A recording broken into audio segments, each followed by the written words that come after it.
Hello लोगोफोर जे नोंथांमोननि गेजेराव जे आपडेट लाना फैलायबाय जे आपडेट लाना फैनायनि सिगांग्रि जे बिल्डिं बनायगासिनो नालाय जों रुम थानाय खाथियावनो जे नोंथांमोनखौ एसे दिन्थिनोसै आरोना सिङाव माबोरै खालामदो जे बेंगलराव जे बिल्डिं बनायबा सिङाव माबोरै खालामो आरोना नै सिङाव इदि खालामदों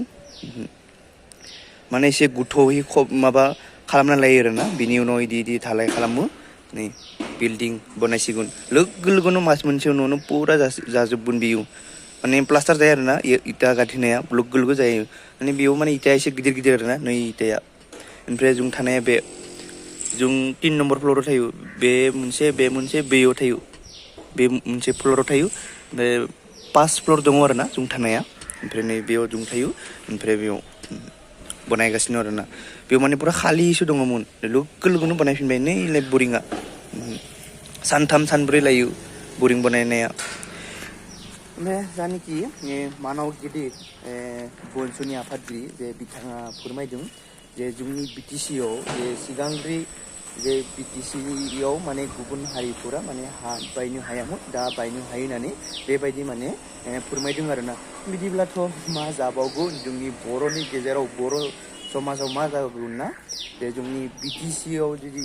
जोंनि गुबुन हारिफोराबो जुदि बायनानै जुदि हायोब्ला अब्ला जोंनि बर' रायजो राजाफोरा बहा थागोन आरोना जे नोंथांमोना जे आं मा बुंबावगोन जे आंथ' बुंनो रोङाब्लाबो जे नोंथांमोननि गेजेराव आङो शेयार खालामनो थाखाय बे भिडिअखौ लाना फैलायबाय जे मानाव गेदेर जे बनस'नि आफादगिरि जे बिथाङा मा बुंदों नायलांदो रिसेन्टलि बे जोंनि बिटिसि एडमिनिस्ट्रेसन नि सायावहाय गोबां माखासे हा-हुनि जेंना बेखौ जों नुनो मोनदों जे जोङो माखासे फाइल नाम्बार बेखौ लानानै दिनै जोङो जिथु बिटिसि 6 शेड्युलाव दे जोंहा नन बर'फ्रा हाबायनो मोना दा बिनि सायावहाय जों माखासे एभिडेन्स माखासे जाय जिनिसा जाथावना नङा दिनै नन ट्राइबेलफ्रा ट्राइबेलफोरनि हा बायनाय एबा लेन्ड ट्रान्सफार बेखौहाय दिनै जों लाबोनो नागिरदों दा 2003 आवहाय जेब्ला भारत गभर्नमेन्ट आरो जोंनि बर'नि रिभलिउसनारिस बिएलटि बिथांमोनजों जेब्ला माने थामारि गोरोबथा सेन्ट्रेल स्टेट आरो बिएलटि जों जादोंमोन बे समावहाय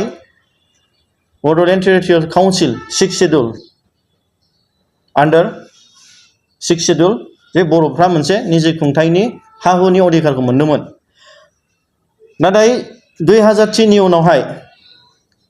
बे गोबां जोंनि नन ट्राइबेलफ्रा जोंनि बर'फोरनि बे ट्राइबेलफोरनि हाफोरखौ बायनायावहाय माने हाया ट्रान्सफार जायाखैमोन गोबां माने सार्केल अफिसफ्राव दिनै पेन्डिं जानानै फैदोंमोन नाथाय दिनैहाय जों आसरित मोनदों दे 2020 नि उनावहाय जेब्ला बिटिआर गोरोबथा जाबाय आरो बिटिआर गोरोबथानि उनावहाय दिनै मानगोनां दानि मानगोनां प्रमद बर' बिथाङा गोदान सरकार दाबाय अब्लाहाय जों नुदों दि 2021 1 जानुवारियाव मोनसे फर्मेल लेटार जोंनि लेन्ड रेभिनिउ डिपार्टमेन्टनिफ्राय जोंनि बिटिसि सेक्रेटारियेटनिफ्राय दिनैहाय माजबाद सार्केल अफिसार माजबाद रेभिनिउ सार्केलावहाय मोनसे लेटार फैदों जाय लेटारनि फाइल नाम्बारा जाहैबाय BTC/LR-35/PT-Part2/37 दा लेटारा फैदों बिटिसिनि अफिसार बिथांनिफ्राय सार्केल अफिसारनिसिम फैदों दा बेयावहाय साबजेक्टआव मा लिरनाय दं approval of proposal of land allotment and settlement दा नै बे लेटारनि गेजेरजोंहाय आरो बेवहाय मोनसे बिथांमोननि जि रेफारेन्सआवहाय बुंदों with reference to the subject cited above I am directed to say that the Bodoland Territorial Council is pleased to approve the proposal for land allotment or settlement as submitted by you. Write letter under reference as mentioned below. दा बिनि गेजेरजों बिथांमोनहा मा लिरदों बेयावहाय settlement number of beneficiaries 137 ओमफ्राय 135 numbers of पार्टा issued 135 135 पार्टाखौ issued खालामबाय ओमफ्राय बेनिफिसियारिया जाहैबाय 137 ओमफ्राय बिनि गेजेराव land allotment total 342 total जाहैबाय 479 बेनिफिसियारिसफोरनि थाखाय land allotment होदों दा बिनि गेजेरावहाय गोबाङानो नन ट्राइबल दिनै सोरबा सोरबा जोंनि माबायाव दङ लिस्टआव दं दा बे लिस्टखौहाय जों सार्कोल माबाखौ हरगोन दा बेयावहाय आङो माखासेखौ बुंगोन दे बेयावहाय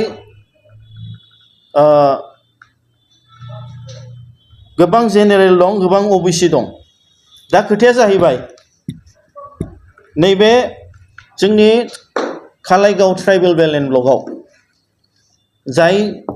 माने हा हुनि बायनायनि अधिकारानो गैला 2003 नि उनावहाय नाथाय बेखौहाय मा खालामबाय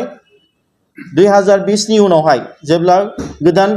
माने बिटिआर मोनखांनायनि उनाव मानगोनां प्रमद बर' बिथाङा गोदान सरकार दाबाय अब्ला बेयावहाय मा नुबाय 2021 आव मोनसे लेन्ड मेला खालामदों लेन्ड मेला खालामनायनि गेजेरजों मा खालामबाय दिनै नन ट्राइबेलफोर जाय बिथांमोनहा 2020 नि आगोल 2016 आवहाय जाय बिथांमोननि जे हा हु बायनाय आरो फानलाय जे ट्राइबेलफोरनिफ्राय हा बायनायनि जे लेन्ड ट्रान्सफारा नन ट्राइबेलफोरनिया दिनै बन्द जानानै दंमोन दा बै पेन्डिं फाइल्सफोरखौ 2021 नि 1 जानुवारियावहाय 1 जानुवारियावहाय दिनै बिथांमोनहा बे एलटमेन्टखौ होबाय दा बेयावहाय गोबां दं गोबाङानो लेन्ड एलटमेन्ट मोनदों दा बिनि गेजेराव जोङो बेखौसो बुंनो सानदों दिनै 2003 नि जि बिटिसि गोरोबथा बे गोरोबथायावहाय जि ट्राइबेल बेलेन्ड ब्लकआवहाय जि जोंनि बिटिसि 6 शेड्युलावहाय नन ट्राइबेलफ्रा ट्राइबेलनि हा बायनो मोनलामोन दिनैहाय 2020 नि उनावहाय बिटिआर गोरोबथा जानायनि उनावहाय दिनै हा बायफिननो मोनबाय एबा लेन्ड ट्रान्सफार जाबाय अब्ला जोंनि 2003 नि बिटिसि 6 शेड्युल दिनै हा हुनि अधिकारा दिनै गैला नामा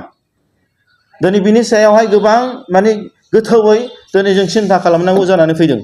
दा आं दिनै बे प्रेस मिटनि गेजेरजोंनो सारा जोंनि बर' रायजो राजा इन्टेलेक्चुवेल्स आफादफोर जोंनि व्यक्ति इन्डिभिजुवेल्स आरो दिनै बर' हारियानो दिनै बिनि सायाव नायबिजिरनांगौ जिहेतु दिनै बर'फ्रा गोबाव सम आन्दलन खालामदोंमोन मानि थाखाय हा हुनि अधिकार मानि थाखाय जों आन्दलन खालामदोंमोन राजनितिक अधिकार दिनै जोंनि हायावनो